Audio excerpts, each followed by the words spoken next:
And there we go. All right, so welcome everybody. Thanks for being here. We really appreciate it. My name is Edward. I am the president of Chicago Ornithological Society.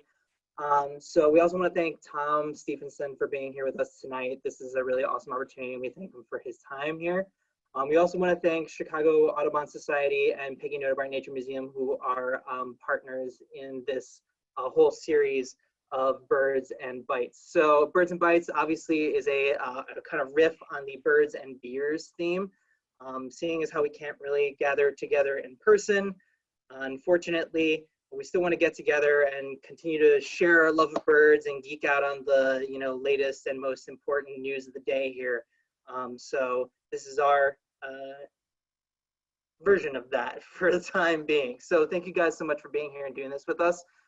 Also with the beers theme, we, with every one of these events, have a partner brewery, and tonight is Alarmist Brewing, and I'm gonna let Chris take it away to talk a bit about them real quick. Thanks, Edward. Thanks everyone for coming to our latest Birds and Bytes. This week's featured brewery is Alarmist Brewing over on 4055 West Peterson in Chicago. Another great partner of COS. They've hosted numerous Birds and Beers in the past, and I think our last scheduled Birds and Beers that got canceled due to the quarantine, I think it was supposed to be at Alarmist. So anyway, we really wanted to just give a shout out to our partners that have helped us out in the past, whether they've donated materials for fundraisers or space for meetings. It's really time to return the favor to our partners, and if anyone's in the neighborhood, definitely go pick some up. They do curbside pickup Wednesday through Sundays, and then I also believe that they are available in most grocery stores. So that's where I picked up my Alarmist beer tonight. So thanks again for joining, and cheers. Cheers, Chris. Cheers, everybody. So thank you, Chris. Thank you, Alarmists, for being partners in this and just generally being awesome friends of birders everywhere. Last note, please go ahead and visit our website, chicagobirder.org. This is certainly not the last event of this nature we will be doing. We have all of our upcoming Birds and Bytes and events listed there, as well as hopefully someday again our field trips, and we have a lot of great programs coming up, especially our next Birds and Bytes, which will be bird themed trivia. So definitely be sure to keep your calendar open for that as well. Additionally, out there checking out our cyberspace presence, definitely check out some of the awesome work that we do. We're the oldest bird conservation organization in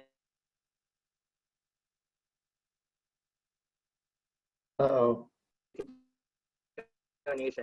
We're an all volunteer run organization, so every little bit that you contribute goes directly towards conservation and advocacy initiatives throughout the Chicago area. Even if everybody on the stream gave us $5, that's enough to pay for the Zoom account for the next 2 years, basically. So every little bit counts to making sure that we can keep on doing the amazing work that we're doing. So definitely consider that, and even better, consider becoming a member today. So without further ado, I'm going to go ahead and pass it over to Stephanie and get our program started here. All right, thanks, Edward. I'm Stephanie. I'm a board member for the Chicago Ornithological Society, and I'll be helping to moderate tonight's event. So I am excited to introduce our guest speaker tonight. So our speaker is Tom Stephenson, who is a field guide author, writer, photographer, birder, and musician, multi-talented. He's well known for his latest field guide, which you might have already picked up, and I can't recommend enough, the Warbler Guide. Awesome book, and also comes in this handy little pocket guide too. And Tom is also the creator of the Bird Genie app, which is like Shazam, but for birds, and it can you can use it to identify over 150 common vocalizations of birds from your phone. So Tom will be speaking to us tonight about identifying bird songs through the use of spectrograms. So without further ado, we'll turn it over to Tom.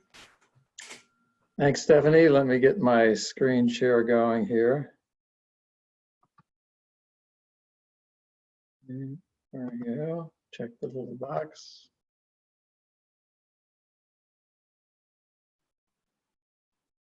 There we go. How's that look? We all good here? Good. Looking good.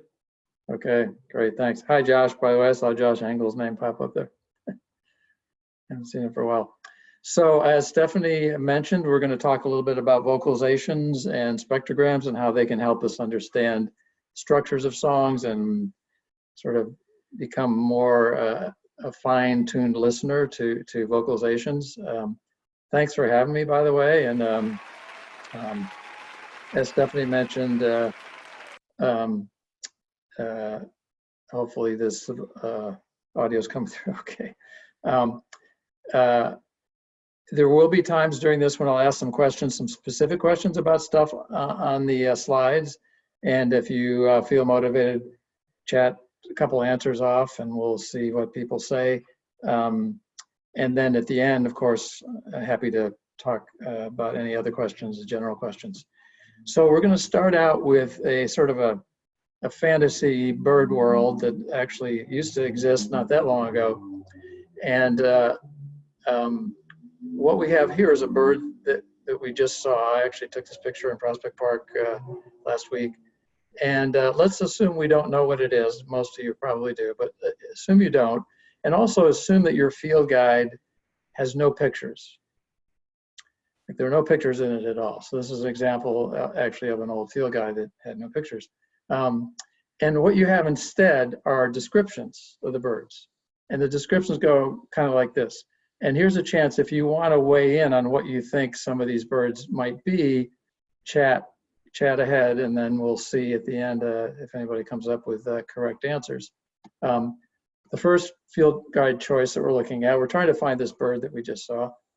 Debonair always makes me smile, somewhat flirty. Okay, anybody chatting? Next one is, has a dark side, but can be flamboyant. Clearly a wealthy species, supercilious. Getting any chats on these, Stephanie? No, Cocky not yet. exhibits punky aloofness. These are really easy. Someone said nuthatch. That's a good one. It's not correct, but it's close. Flighty, irresponsible, but also dashing, at least the males. This is probably the easiest one.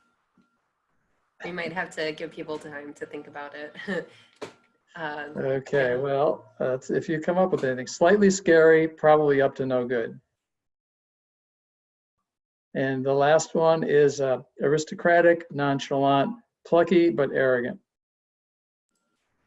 For the last one, someone said red-winged blackbird or crow. Ah, okay. They're all warblers, by the way. I should have. But I think you're correct in that these could apply to a whole bunch of different birds. So let me just show you what they actually are. That's according to my new field guide, which doesn't have any pictures and only has these kind of descriptions. Certified by a longtime birder. So debonair, always flirty. That's a magnolia warbler. Kind of looks right? Has a dark side, but can be flamboyant. Clearly a wealthy species, supercilious. Canada warbler. It's got the necklace. It's kind of dark. Okay. Cocky, self-assured, exhibits punky aloofness. I thought that was kind of cool for the mohawk, you know, the punky mohawk. Flighty, irresponsible, but also dashing. See, I thought somebody might get that one. And slightly scary, probably up to no good.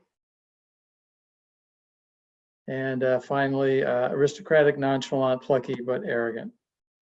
So this is clearly a bird with like a black ascot and a handkerchief in their pocket. And, you know, it's just sort of the Chicago, or not Chicago, Boston blue blood type. Anyway, so did anybody get it right? Anybody? Stephanie, anybody get a correct answer? Okay. Nope. Well, you have other chances to answer other questions coming on. So, and once you know what these birds are, I guess you could say they make some sense, right? I mean, maybe up to no good with a mask, or aristocratic and wealthy with the necklace, but they don't really help you much with the ID. And right now, identifying bird songs, we're in about the same place. The traditional approach that's used by every single field guide out there right now, only exception was the Golden Guide, which has some spectrograms, but basically it's all the same. They use transliterations. And the transliterations are about as good as those descriptions that I gave you earlier for the visual ID side of things. And what I like to do now, and transliterations, as you probably know, is sort of undefined collections of vowels and consonants. So I want to go through a bunch of transliterations. And I was going to ask Stephanie to sing these for us, since these are songs. That might be a little embarrassing, but try a couple, and then we'll see how that goes. And if you can guess what the species are, these are actual transliterations from current field guides. If you can guess what the species are, then maybe you'll get a can of beer or something. I don't know if there are any prizes available, but anyway, so go ahead with this first one, Stephanie. See what I'll alternate with you. How's that? Okay, yeah, I don't mind doing this. Oh, good. But I just want to check, these are all warblers as well? Yes. Okay. Yeah. So guess how many species, and guess what the species are if you can. Yeah. Okay. Lazy, zerzu, zedel, zezwit. Okay. That was terrible. That was recorded. Okay. Here's the next one. I'll do the next one. Birds, we, seasel, z, tip, tip. The next one. That's yours. Zedel, sweet sip. Okay, good. You're one up higher on that one. That's interesting. Okay. This one's a little bit easier. Series of 5 buzzy lisping notes, second lower in pitch than the first and the last 3, higher but descending slightly. Anybody get that species? No? Okay. Next. Someone said cerulean warbler in the chat. Okay. Was that the? That's a good guess. And it's not correct, but is a very good guess. For number 3, they said. What about the next one? Somewhat variable, starts with a few twittering notes. I guess there are a whole lot of songs that could be described that way, maybe. These are from current field guides, by the way. Series of about 4 notes, the second lowest in pitch. That's something I can actually fairly objective. The problem is it's not really accurate for the song that it's trying to describe. Okay, here you go, Stephanie. Go for this one. Z, zoo, zd, z. Oh, I know that. Okay. It has to be the black-throated green, right? It's close. Oh. It's not correct. Or, now this word or is actually the most accurate thing of all these descriptions. But anyway, so do the second one. G, G, G, Z, G. Okay, that's kind of a Chicago accent on that, but that's close. Series of rising modulated but sweet zer notes with higher thin zer-t flourish at close. So the sweet zer notes, not sour zer notes, sweet zer notes. A few more. Buzz, buzz, buzz, buzz, bzz, wee. I assume wee goes higher. That's totally incorrect for this, the song that's trying to describe, by the way. Twea, twea, tweezy. That's a good one. Series of buzzy sounds on roughly 2 pitches. I'm not sure what roughly means when it's related to pitches, but ascending ZD, sidey Z. Anybody tweeting anything, or chatting anything? Well, we might be a little bit behind because the chat.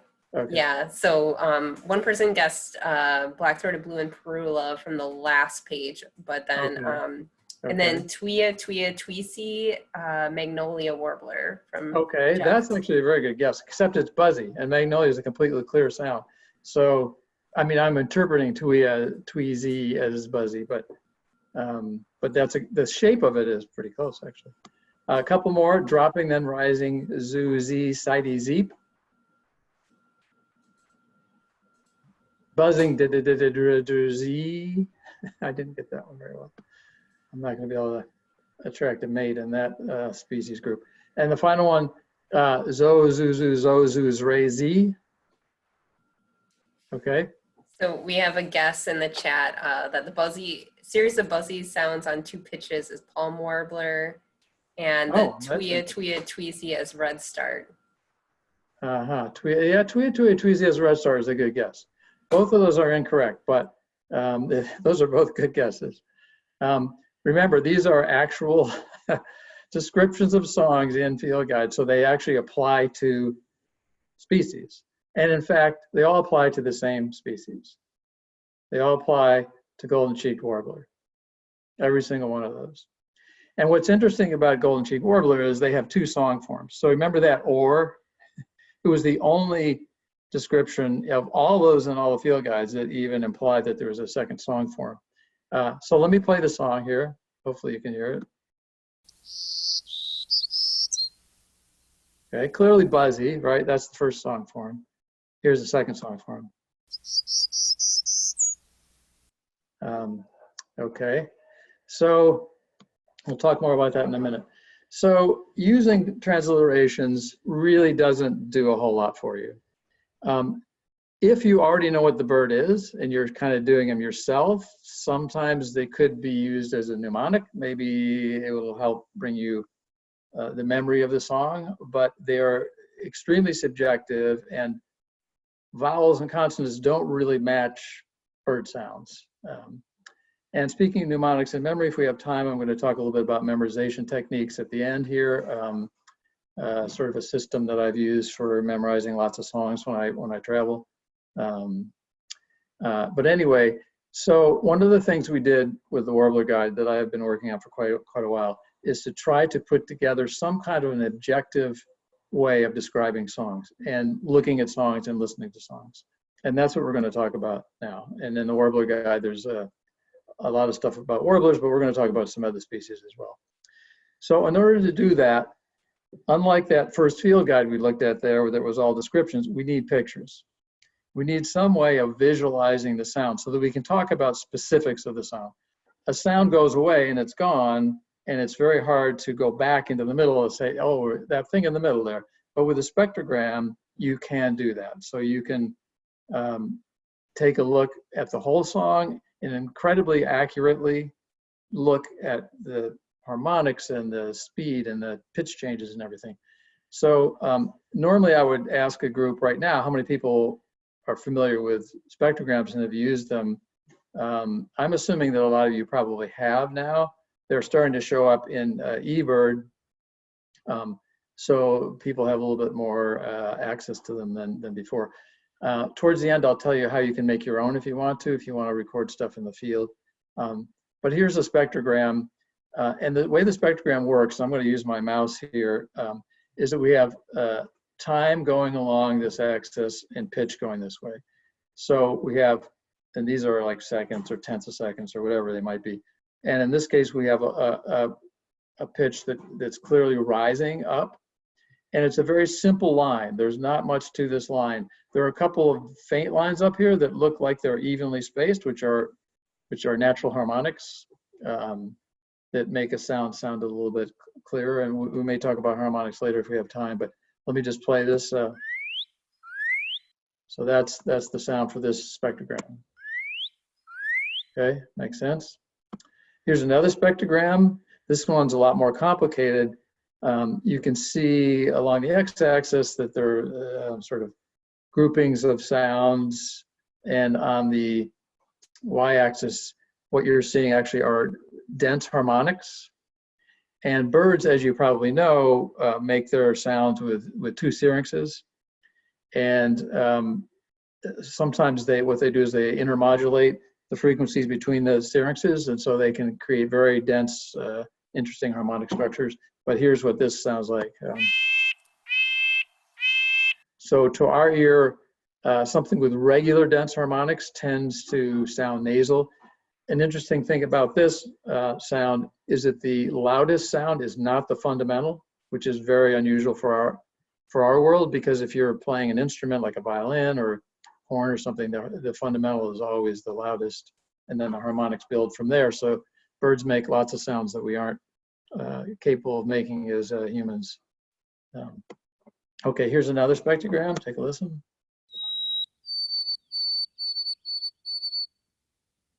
And here's that sound slowed down, but still at the same pitch.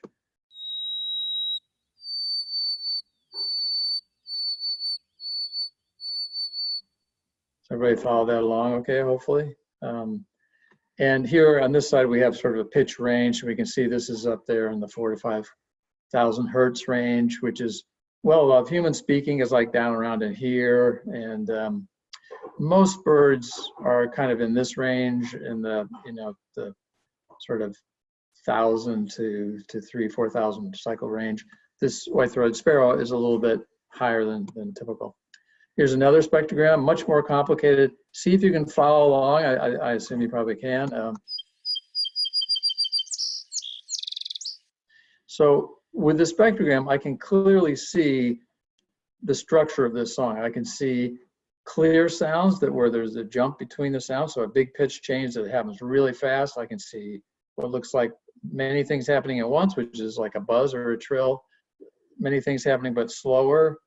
Some slurs. It's really easy to start to really hear that song. Now listen to it again with the same thing slowed down but at pitch.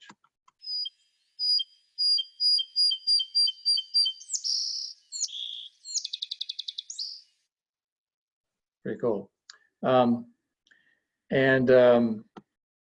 Continuing on, one of the things that people tend to see on their phones now are called oscillograms, and oscillograms are basically based on volume. So it's a tracking of how loud the sound is. If a bird sound is super clean, an oscillogram can give you a sense of the rhythm. It doesn't give you any pitch information whatsoever, but it does give you some rhythm. Take a listen. You can see a little harder to follow, but you can kind of see that makes sense. But the oscillograms are really not that helpful. This is a much more typical oscillogram. And for this recording, I made as part of this virtual birdwalk thing I'm doing. So this is what the spectrogram looks like of that. And notice, you can see right where the song is, there's a lot of background traffic noise and different things. But the song itself of this robin is very clearly visible. Let's find my pointer here.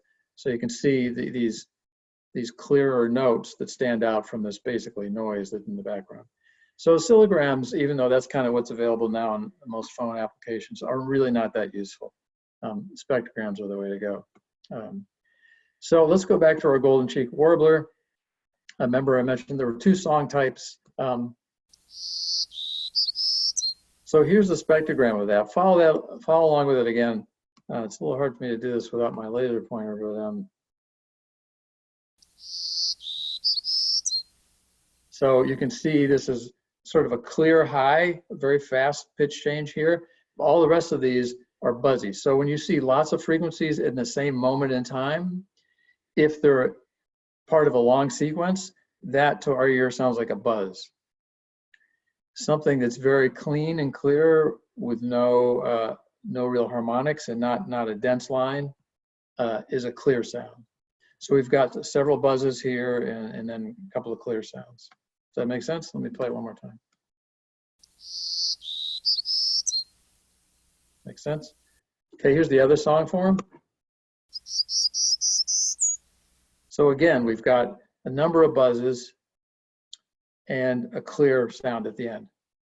And what spectrograms allowed me to do with the Warbler Guide was I could take a look at hundreds of songs. So I would take spectrograms of many yellow warbler songs, and I could put together spreadsheets and say, well, how many sections, which we're going to talk about in a minute, are they buzzy, are they clear, are some of it buzzy, some of it not clear? And by sort of putting together these analytic structures, I could find diagnostic formulas, as it were, for many of these songs. In particular, this golden cheek warbler sound is the only warbler species that has 4 or more medium to long buzzy elements. I don't care about the pitch, they're just lots of buzzy elements in a line without major pitch change. And then ends with 1 or 2 clear elements. So that's actually a diagnostic way of remembering what the golden cheek warbler song is. You don't really have to know what the pitches are. It can change sometimes. The pitch may jump a little bit higher, a little lower, and that doesn't matter in terms of the identification process. So I would challenge you, which is better, the buzz, buzz, buzz, buzz, wea, twea, tweezy, or 4 to 5 buzzy elements followed by 1 high clear slur. To me, the objective system provides a lot of benefits that we're going to talk more about as we go along here. But good. Okay, so continuing on, vocabulary aids our analysis and the ID process. Vocabulary for birders is really, really, really important, and I do hold talks on this and try to show how critical it can be. But the issue with vocabulary, it needs to be objective and specific. So it needs to be, the terms need to mean something to you the same way, no matter where you are, no matter when you read them and when you look at them. So and the same for someone else. So this objectiveness and the specificity is super important. So following along in this thread, how would you identify this bird? Anybody want to chat out any ID points? Green finch from the chat. Yeah, no, I don't want to know the name of the bird. I want to know how you would identify it. What do you see? What do you see in the? Thick bill, a very heavy bill. Okay. Yellow secondaries, is that?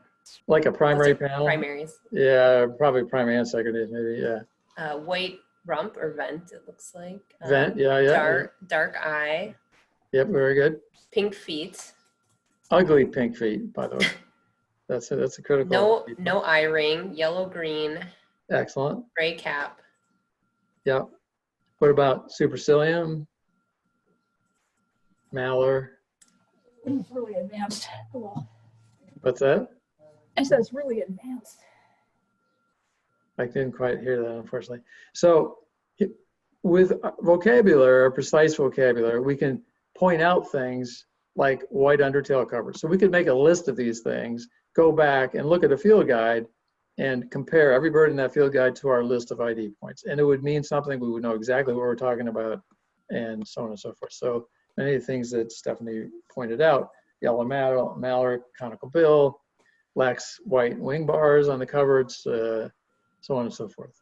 So this vocabulary is very, very useful for guiding our perceptions in the field and for remembering what we're seeing and sort of studying things further. Just to put a finer point on that, here's a screen that most birders would look at, and they would go kind of like that. The little brown sparrows are things that most birders, other than gulls, probably find to be most annoying. But actually, if you start to think about the vocabulary, you can start to look at the wide supercilium versus a narrow supercilium, wing covered contrast, back pattern, malar stripe, a laurel line, postocular line down at the bottom there, upper tail covered patterns on the botteries, it's diagnostic, and so on. So as we start to develop more sensitivity to all the feather tracks and the vocabulary associated with them, we actually see better as well. So things that were just brown blobs become articulated forms that have certain ID points that we can recognize and take note of. Precise vocabulary really does aid your seeing. And the same is true for vocalizations. Precise vocabulary helps you hear better and helps you understand what you're hearing and be able to make notes about what you're hearing and so on and so forth. And I'm going to take some examples here from sort of high level and then go maybe a little bit more detailed. I'm assuming most people in your group, since you have the name Ornithological Society, I'm going to assume you're mostly pretty good birders. So we're going to get a little technical in a minute. But so the issue is only objective terminology is really useful. Tweeya, tweeya, tweezy doesn't really help most people. And maybe it helps you because, when you were seeing the bird, you were, had some tweezers in your hand or something, and you remember that or whatever, but it's not an objective term. And these well-defined terms, once we develop them and understand what they are, can really help us hear or see a song better. And again, they're used in conjunction with spectrograms, and they allow for more accurate notes and so on. They can also aid in the memorization of songs. So it can help you sort of parse out what the structure of a song is that can give you some aids to to memorization, which we'll talk about a little bit later. I'm going to go through first 3 key terms that I think are useful. And the vocabulary that we put together in the Warbler Guide, I kind of struggled with the terms a lot because I didn't want musical terms. Spectrograms are much more accurate than musical notation, the Western or any kind of musical notation. So I didn't want to make the mistake of implying notes or that sort of thing. But the reality is the terms don't really matter. What matters is what they stand for and how you understand how you learn how to use the term, let's put it that way. So the first one is element, the second one is phrase, and the third one is section. So this is going to give us a window into a whole lot of analysis of different types of vocalizations. So an element is any single continuous sound. So that first slur, that cardinal slur that we heard earlier, that's one element. There wasn't any break in it, it's one thing. That white-throated sparrow was singing quite a lot of elements because there's a lot of different sounds with spaces between, like that sort of thing, would be a number of different elements.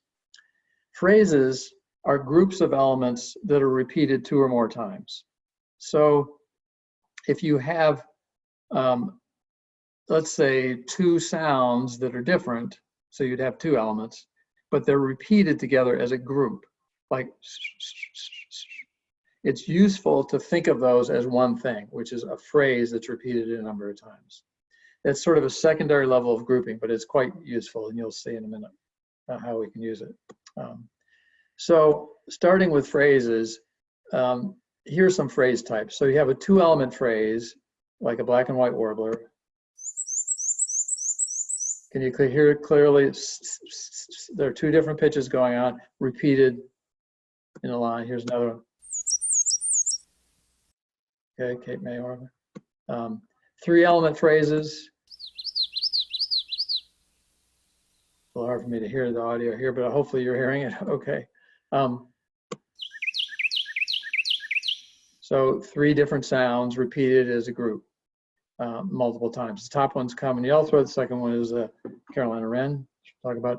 And you can actually have 1-element phrases too, which is just 1 element that's repeated a number of times, like this Cape May warbler song. Does that make sense? Normally I would make sure that everybody in the audience is with me, and if anybody had questions, they could raise their hand. I guess at this point, if somebody had a question that was a burning question holding you back from us continuing, chat that to Stephanie, and then you can let me know. Otherwise, I'll keep plowing ahead. Here's another 1-element phrase. This is a hearing test. Blackpoll warbler. Okay, we're just starting to hear those in New York. Unfortunately, it's the end of migration. So the last term is sections. Sections are the large organizational structures of a song. So how is the song put together with its elements and its phrases and so on and so forth? A new section is marked by a major change in something. So it really sounds something different just happened. For example, phrase speed. So the song could all of a sudden really speed up a lot, or the pitch could change a lot, or the quality of the song could change. Maybe it's clear and then it goes to buzzy, for example. And we'll see a bunch of examples in a minute of this. And hopefully that makes sense. And so here's some section types. So a 1-section song is a song when nothing changes. It just does the same thing over and over again. Now you might think, well, there are things changing. Yes, they are changing, but they're changing within the context of the same phrase over and over and over again. That's why the phrase grouping is useful, because you can say this is one phrase repeated multiple times. There's no change. It just does that one phrase and then you're done. 2-section song like this. So there's a change in speed, there's a change in pitch, both in this case, and usually that's the case. Okay. 3-section song. So you hear that. So the first 3 elements, the second 4 elements, and then the last element. So it's doing 3 completely different things, and so on. Here's a song with many sections. And here's the question, what species is this? Somebody's gonna get this, I'm sure. Josh, Josh will get it. Someone said Canada Warbler. Yeah, good, very good. Let me play that again slower so you can sort of look at the spectrogram and take a look at it. And then I want to comment on how most field guides get this song wrong. That's it at speed. So do you hear how smooth those slurs are in this song? First of all, you can identify a Canada Warbler just by the fact that it has many sections. You don't have to know what the sections are. You don't have to know the shape of the song. All you have to know it's a warbler and it's singing a bunch of different sections that are clear like this. And what's interesting is that several field guides call this song a collection, an odd collection of chips or something like that, or a random collection of chips.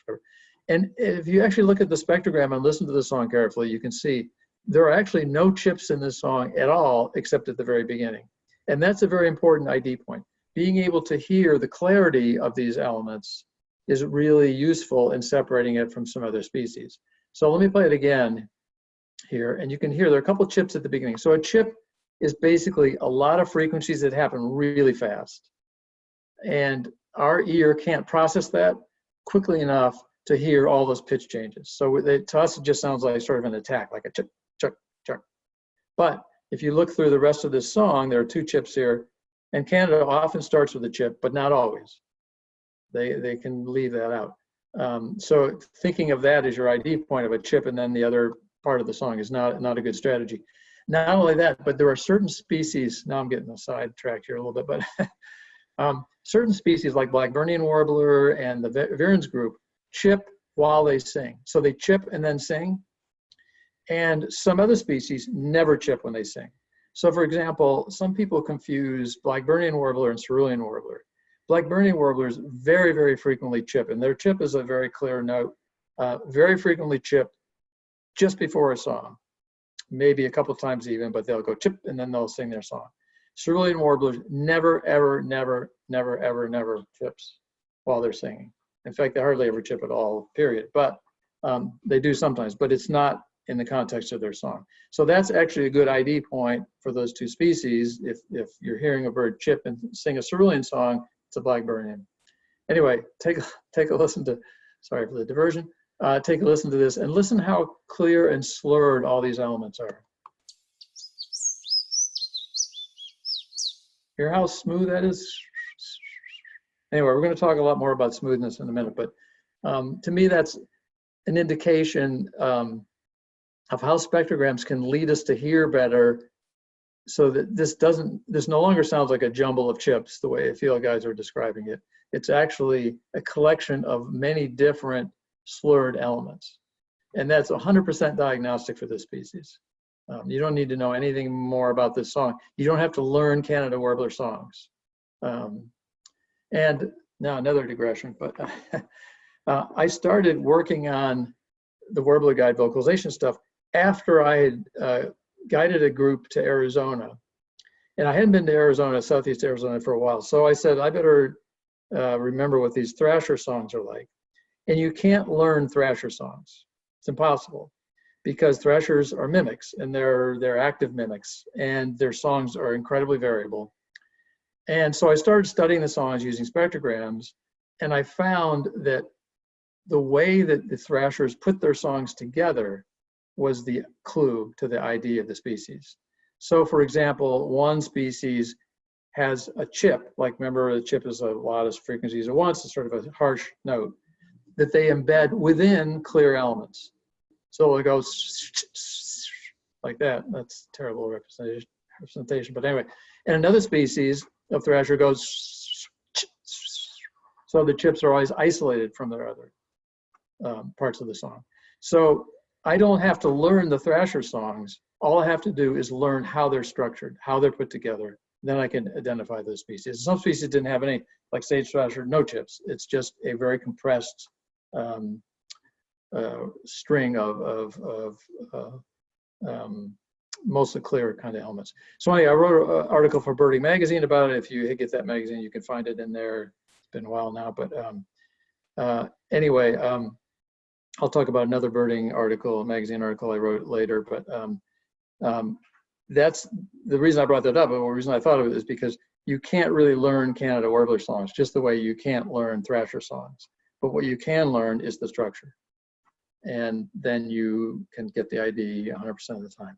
Okay, so now what I want to talk about, and hopefully I'm not going too fast. It's hard for me to gauge what's going on. But I'm going to go through 4 sort of strategic steps, let's say, or keys to song ID. These are things that I think are useful to do whenever you hear a song and you don't know what it is and you want to sort of get more familiar with it. The first step is what are the quality of the elements or the quality of the song itself? And I'll talk about quality in a minute. Second is what's the pitch profile of the song?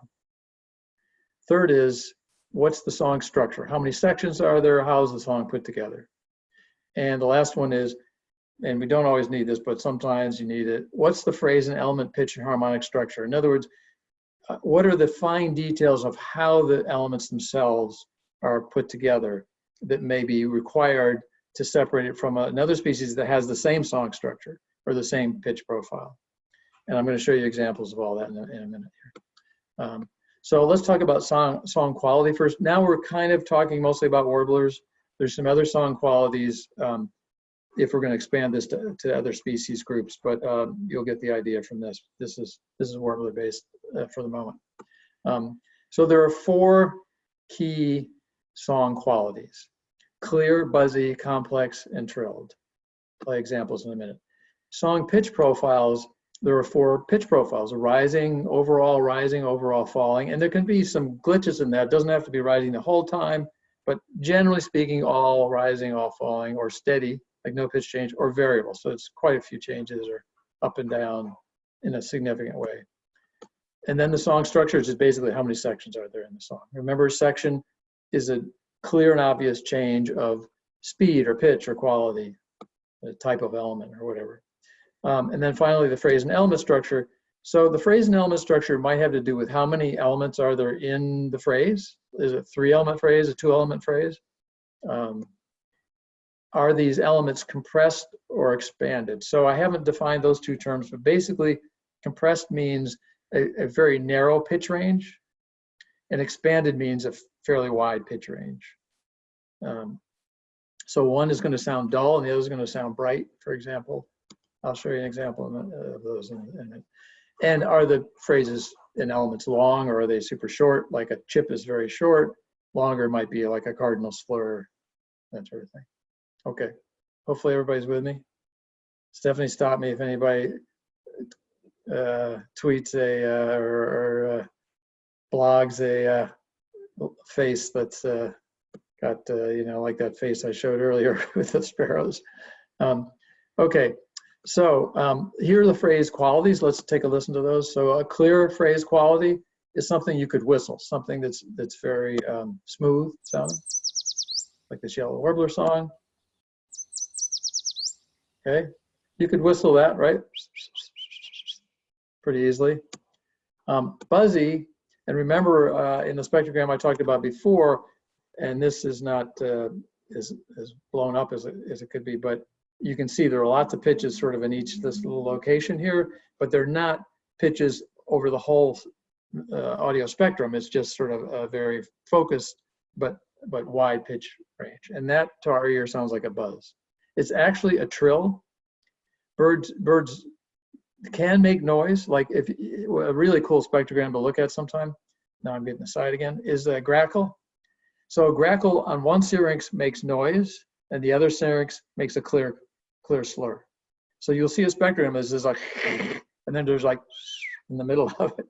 It's totally mind-boggling. Anyway, if you take I think a prairie warbler sound, which is buzzy, and you slow it down, you get the song of a tropical screech owl. So if you slow it down and lower the pitch so that it becomes more regular, it no longer is a buzz, it's a trill.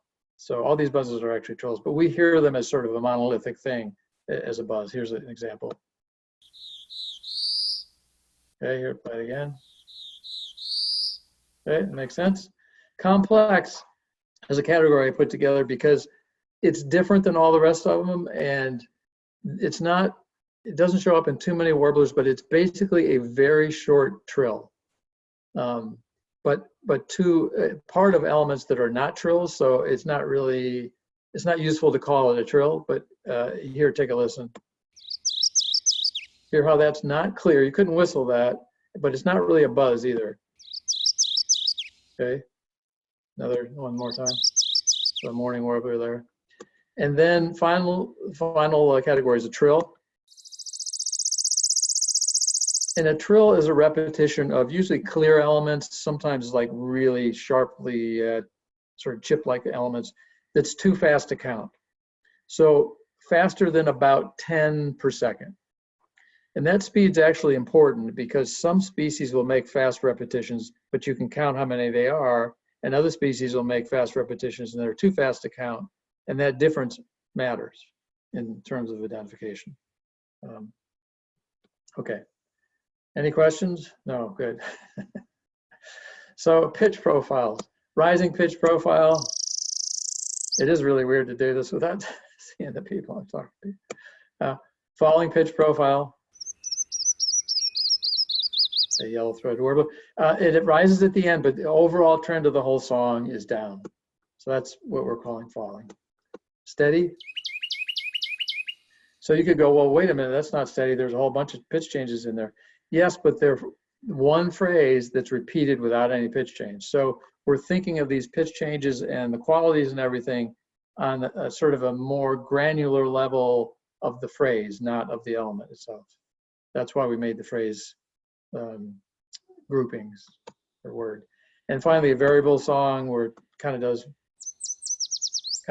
some high stuff, some low stuff, and then it slurs way back up at the end, and it's slow enough to really be an important part of the song, the rising pitch. Okay, does that make sense? I'm going on you, Stephanie. I'm watching you, and if you start to tell me you start waving or gesticulating, I'll stop. Okay, so song structure we already talked about before. I played some examples of that, but just bringing it back up here again, you've got one section songs and multi-section songs and so on. Three sections and a many section song. Hopefully you can hear that Canada warbler song now and not hear it as chips. Hear how smooth those sounds are? Anyway, so the final vocabulary word here is the element itself and the element structure. And I mentioned before expanded pitches. So expanded pitches are just notes that go pretty far high and low. So here's a yellow warbler. Here's a slower. You can see there's quite a bit of pitch change going on there. And a compressed pitch is something, there's not much pitch change at all. And here are two examples, two yellow rumps and a yellow warbler. And just to get a sense, the yellow rump isn't super compressed, but it's quite compressed compared to the yellow warbler. So take a listen. There's that. And then there's the yellow warbler. Hear how the yellow warbler is much brighter. It goes high and low both. It has a very expanded pitch range compared to these other guys. So that's compressed. That's pretty compressed because we're looking at harmonics here. And then the yellow warblers has got a much wider pitch range. Okay. Harmonic structure is another thing that's important. We're not going to have time to get into that, but the difference, for example, between a white-breasted nuthatch and a red-breasted nuthatch has to do with how many harmonics there are and what the loudest harmonic is. How high is the loudest harmonic? And we can talk about that some at your brewery next time I'm out in Chicago. It's an actually fascinating thing to think about, and there's a lot of harmonic structure analysis that can be done. But, and then we'll talk about element pitch structure again here. So remember I mentioned in some cases you'll have songs that have the same pitch structure, the same quality, the same song structure, and then we have to sort of look deeper at the element structure itself to separate them. So here's a common yellow throat. Okay, you can hear that song. This song is very smooth. There aren't any really fast, short pitch changes.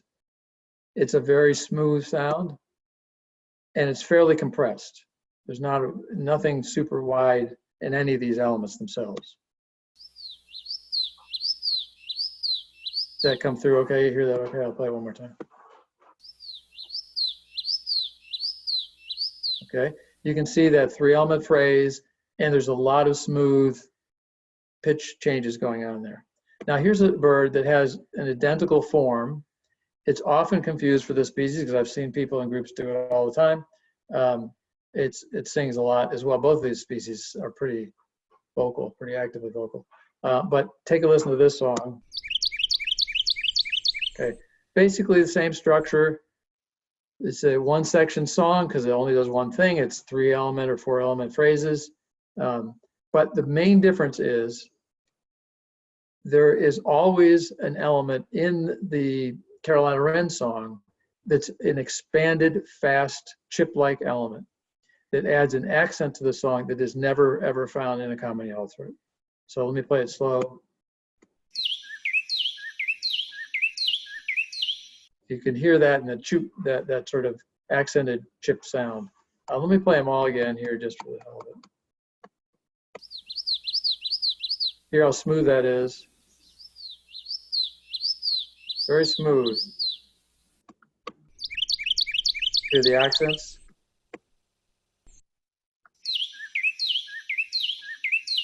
So spectrograms can help lead us to finding these differences. Because if you look at that spectrogram, you can see, wow, there's something totally different going on with that Carolina Wren, which is this one note that's really, really expanded and very, very short. And that always sounds like an accent. We're going to see how this is helpful in some other species coming up in a minute. Okay, everybody all right? Anybody need to go to the bathroom? Oh, good, okay. So let's talk about some more element structures. So here's a robin song. So whenever I'm leading a group, the first thing I do, the first thing we usually hear, other than house sparrows and starlings and stuff, are robins usually, before you even get to the part. And I'm constantly telling people, study the robin. Listen to the robin carefully. The robin has a lot of secrets to tell you about how phrases are put together, how many words that one bird can use. They're fascinating. They're really interesting songsters.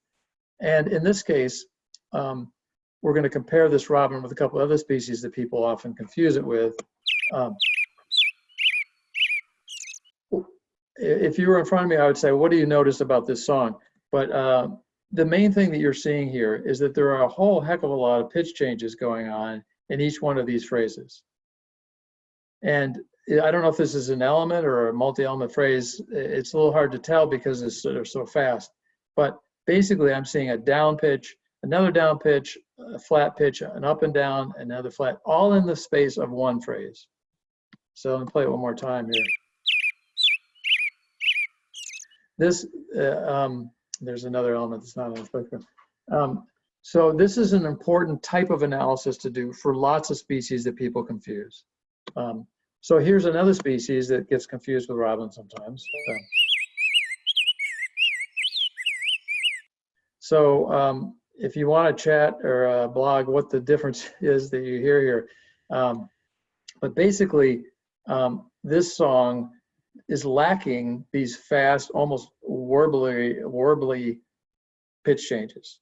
All the pitch changes, even though there are quite a few pitch changes, they're all over a greater period of time with less of a pitch change involved generally. So none of these huge, big jumps in pitch.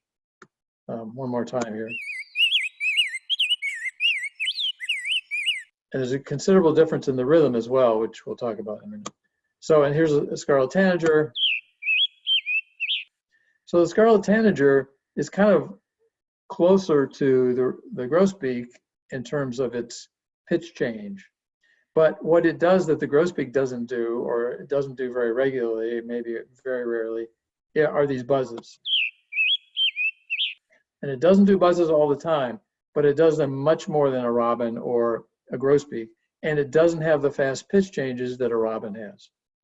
The most confusion I see people have is robin and scarlet tanager, actually. And then rose-breasted grosbeak is a close second. But so let's take a look at this. We'll listen to it. The other thing that you can note about this is that this bird has a very regular rhythm. You could conduct this rhythm. Like if I was conducting, I could go, kind of boring, really straight rhythm, and lots of pitch changes going on in each one of those elements. Many fast pitch changes, steady rhythm. Grosbeak, on the other hand, try this. I know we can't see you, but hold the baton and try to conduct this song.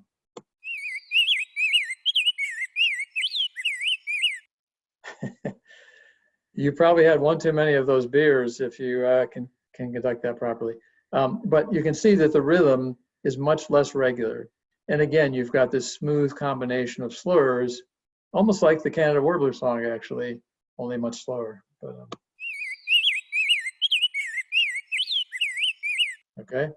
Slow pitch changes, the rhythm is less steady. It's really not conductible. Scarlet Tanager, we're back to conductible. Very steady rhythm generally, but again, you got the buzzes.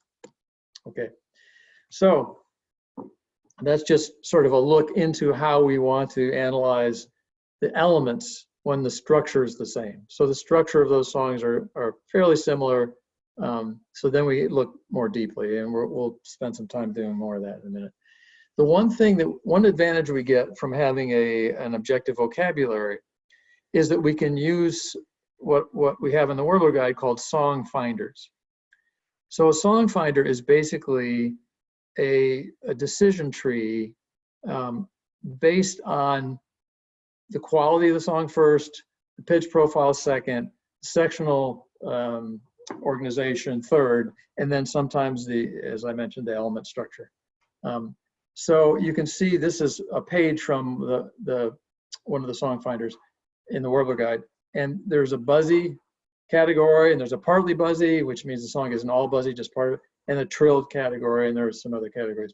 And then within buzzy songs, we've got a rising pitch. Okay, so the pitch profile goes up with one section, a rising pitch with two sections. So only 3 species there in the buzzy rising pitch arena. Falling pitch, we've got 2 sections. There's no one section falling pitch song. You got a 2-section falling pitch song, and you've got a steady, sort of one steady pitch song. So these song finders can be very helpful when you're, you don't know what a bird is and you want to try to narrow it down. In the Warbler Guide app, I don't know how many of you have seen the app, but one of the cool things that I did on that, it took me 5 years to find the artist to do this, but is you can rotate the bird. So you can actually rotate the bird to match your view in the field for all the species and so on. And there's also a sort of a filter section where you can use both color and song qualities to filter down the birds. So you could say, I heard a buzzy song and it's got some yellow, and it'll show you the birds that are yellow with buzzy songs. Or you can go even deeper. You can say it's a 1-section rising buzzy song, and it'll tell you how many species have that, and then you can play the songs and compare them to what you're hearing. So I think song finders can be quite useful, especially if you don't know what the song is, and they're good for learning as well. Okay, so 4 keys to the song ID. So remember I mentioned that before. We're going to go through some songs now and try to pretend we don't know what they are and sort of map them out based on these criteria that I defined earlier. So song qualities, pitch profile, the sectional count, and maybe something about the elements. So here's the first one. Okay, so the song quality is buzzy, right? I don't know how it came through on the speaker, but this is a buzzy song. What's the pitch profile? Rising. I'm pretending people are answering, which they usually do. Rising pitch profile. And the song structure is just one section. It's doing the same thing, just slowly. There's no major change in there at all. So now we have a pretty good profile of this song. Okay, if we don't know what this bird is, we can go to our song finders. We can go to the buzzy section, go to rising pitch, one section, and there's only one choice there, which is prairie warbler. So we can use the song finder to sort of narrow down the song to prior warbler. Okay, here's another song. So what's the song quality? Fuzzy, clearly. Pitch profile is falling. It starts high and then goes low, and it's sort of just the one directional change there. 2 sections, right? Goes so obviously it's doing 2 totally different things. So again, we can go to our song finder. We can go to buzzy songs. We can go to falling pitch, 2 sections. There are only 2 species there bluing, and we can compare those songs and see which one it is that we're hearing. But that's a golden wing warbler. Okay, any questions on that? Not that I would know if you have them, but okay. So just some more examples. I'm just going to go through a few more warbler songs and just sort of map them out. We won't do the song finder thing, but so here's a song that you guys probably hear up there. We get lots of these in Brooklyn. That's half speed. Okay, so they're clear elements. They're not buzzy. They're not a trill. It's a basically falling pitch profile. And the song structure is 3 sections. I realized the answer was not hidden in that. So 3 sections. That makes sense? Very emphatic song. There's a lot of expanded elements in there, short expanded elements. And now another species, very similar looking and somewhat similar sounding. So this is, again, okay. So this is a clear song. Almost all the elements are clear. There are a couple chips in there, but a chip is not really a category of quality because chips never, with warblers anyway, there's no such thing as a chip section. It's either a trill or they're all clear because these trills are also clear. If you slow them down enough, you'll hear that they're clear. They don't have any harmonic structure or noise or anything. So it's a clear song and it's falling pitch profile. So it goes so on and so forth. And it's 4 or more sections. In this case, we can see it has this first section with 3 elements that are descending slurs. And then we've got a second section and we have a third and a fourth section.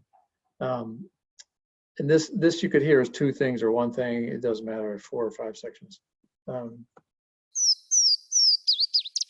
these little chips at the end are critical because a Swainson's warbler sounds almost exactly the same as a Louisiana water thrush, except for the ending part of the chips.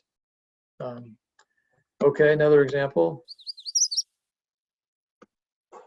Did that play? I couldn't hear it. Yeah, good. So this is a clear song, variable pitch format this time, and 3 sections. Okay, does that make sense? 3 sections?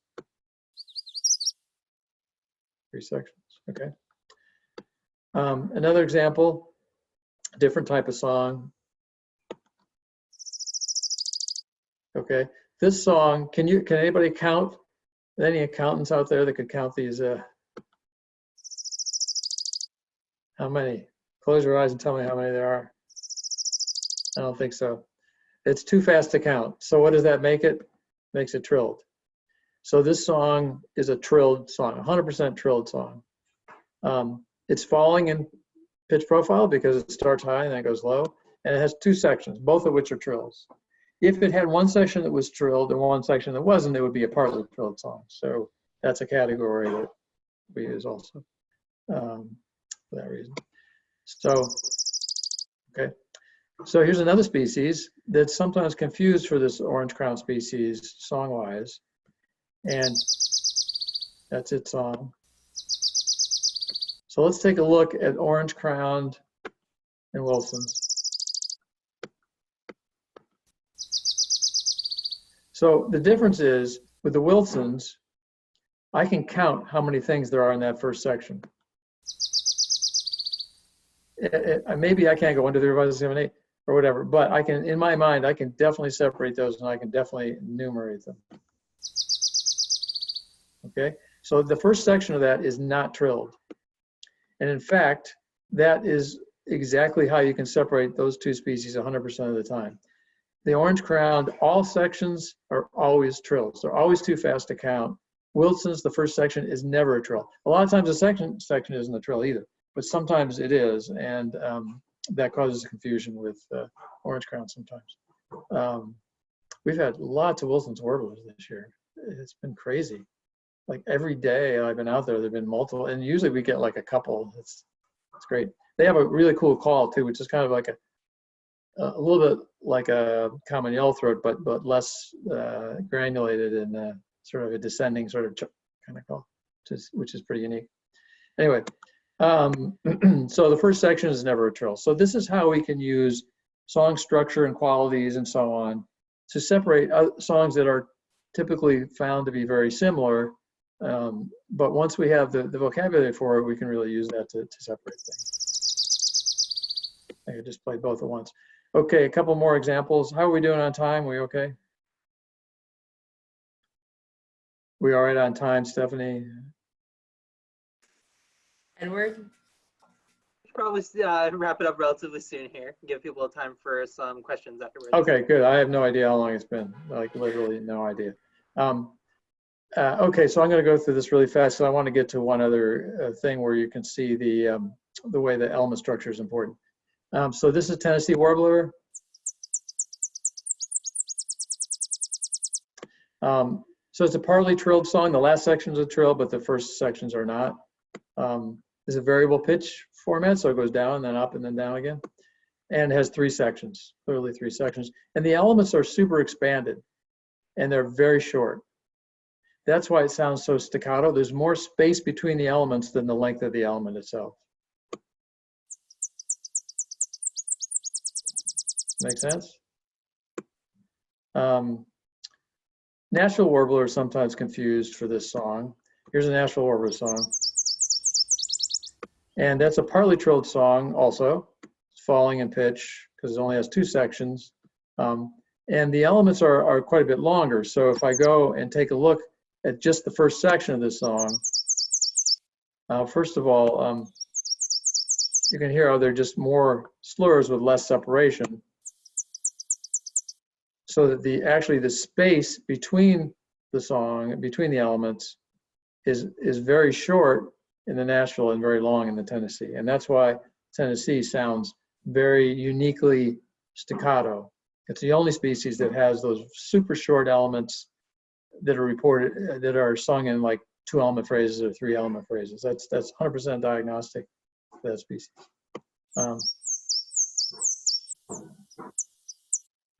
Okay, so I'm gonna, well, maybe I'll do this. Okay, I'm gonna jump ahead to one other thing and then we can take some questions. So this is kind of interesting though, because I think this is useful and people really find this useful often. So here are a couple songs. Trying to play this song here. So I don't know if you can hear that, but it's a clear song. It's a variable pitch format. It's got 3 sections. And another song that's very similar to it, 3 sections, same structure completely, all clear variable, 3 sections. First song was Magnolia Warbler. Second song is Yellow Warbler. So this Magnolia Warbler song, there it is, slow. Yellow Warbler song. Okay, very similar, sometimes very hard to tell apart. But the difference is that in the second section of the song, so it's 3-section song, right? 1, 2, 3 sections, 1, 2, 3 sections. This one's a little bit faded out here, but is that the Yellow Warbler always has 2 elements or more in the second section, and Magnolia Warbler never has more than 1 in the second section. So to separate these 2 fairly similar sounding birds, all you really need to do is understand the sectional structure and then count how many elements there are in the second section. So, okay. So why don't I pause there and see if there are any questions and anything else that you might want me to discuss on this topic. We had a couple questions in the chat.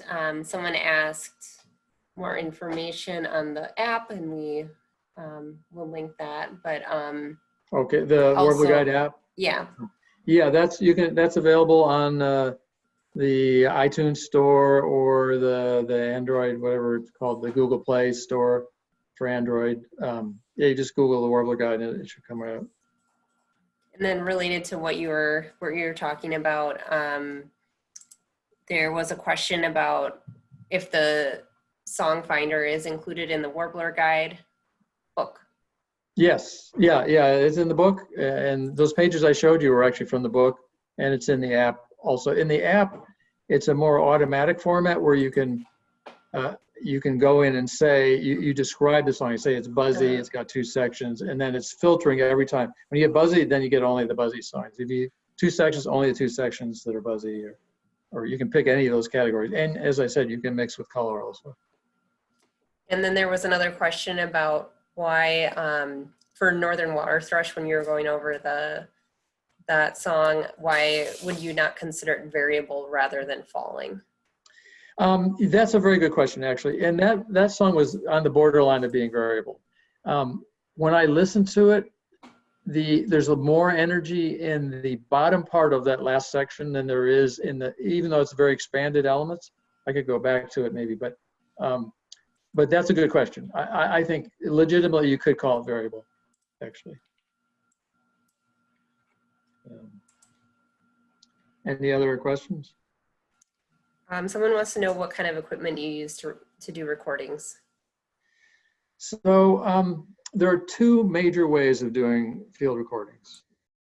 One is with a shotgun mic, and one was with a parabola. And I use just a shotgun mic. And the real gold standard for shotgun mics is the Sennheiser. I'm going to blank on that. It's the K6 is the preamp that comes with it, and it's the ME66, I think, or ME67 is the model number. That's the most affordable and easiest, most portable way to go. Then you can use parabolas, which gives you much better amplification in one direction. So you can get better recordings with them, but they're much more expensive and they're a lot harder to carry around because you're carrying around this big bowl, basically. And then for recorders, I've been using lately the Zoom recorders. There's some inexpensive Zoom recorders. You want to make sure the recorder will record at 44.1 and it's best if it has XLR inputs, so the 3-pronged inputs. Because in my experience, the 1/8-inch inputs for microphones go bad pretty fast. XLRs should never go bad. So that's what I would use. And I have a screen coming up here about the programs that you can use to make your own spectrograms. I can get to those in a minute. Let's see if you have any other questions first. Hopefully that answered that question. Yeah, maybe you'll have to give us the details on that and we can send a follow-up. Absolutely, yeah. I can send you a whole thing on that, yeah. I think we're good though. Okay. So should we wrap it up, or do you want to cover a little bit more, or how do you feel? Last call for questions. Anybody want to slap something in the chat? Sorry, I missed what you said, Edward. Last call for questions. Anybody? Oh, okay. Put those in the chat. Someone wants to know if they can email you if they have follow-up questions. Sure. Yeah. You go through Stephanie or whatever. You can get my email address. All right, and then I think we'll go ahead and call it here. So, wow, thank you so much. Get a quick round of applause here for Tom. Thank you so much for taking the time this evening to talk with us, share all of your knowledge. This was really, really awesome. I know I've got a lot to mentally digest here, but this was really helpful. And I hope everybody else feels the same way. This was really fantastic. Thank you so much. Well, good. My pleasure. I hope I didn't go too fast. Usually when I'm watching people, I slow down because I just sort of blew through. It's a little easier in person. You can cue off your audience a little bit better. Right. Maybe we'll just have to bring you back again once this is all blown over and actually do it again in person. Sure. Yeah, I'd be happy to. So thank you so much. Thank you everybody for joining us this evening. Like we said, this has been recorded, so this will be available on our YouTube channel within the next day or two here. So definitely check that out. Just type in Chicago Ornithological Society, you'll find our channel. For you guys to reference this for as many times as you want in the future. Additionally, please again check out our website, chicagobirder.org, for any upcoming events and potentially become a member to receive updates and support awesome work like this and programs like this. And finally, have a great night. Really appreciate you guys joining us and hope you guys will have a great rest of your week and weekend. Enjoy the birds. It's high tide of warbler season here. Have a great night, everybody. Night, Edward.